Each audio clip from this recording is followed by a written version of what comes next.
और जो लोग हॉलो आइज चैलेंज करते हैं उनकी आंखों में रोशनी खत्म हो जाती है। यह सुनकर ऐमन ने हंस दिया। और क्या, भूत आकर फॉलो कर लेते हैं। उसने भी चैलेंज किया। Dark room, reverse audio, candle light और आखिर में whisper, take my eyes, show me truth. Video post होते ही वायरल हो गई, 1 मिलियन व्यूज। लेकिन कमेंट अजीब थे।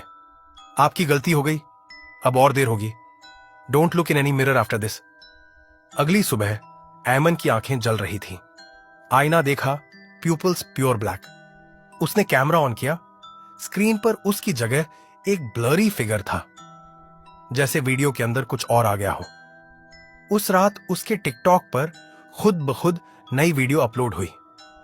ऐमन बैठकर कुछ लिख रही है, मगर बैकग्राउंड में कोई विस्पर कर रहा है, make her hollow too, complete the circle.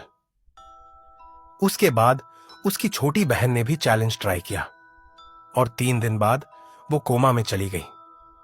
जब किसी ने उसकी ओरिजिनल वीडियो रिप्ले की, एंड पर 1 मिली सेकेंड ग्लिच में सिर्फ ये लिखा था, हॉलो हास्यू अब, वो ट्रेंड डिलीट नहीं हो रहा। और जो भी एक्सीडेंटली उस पर क्लिक करे उनकी आइज हॉलो होने लगती है।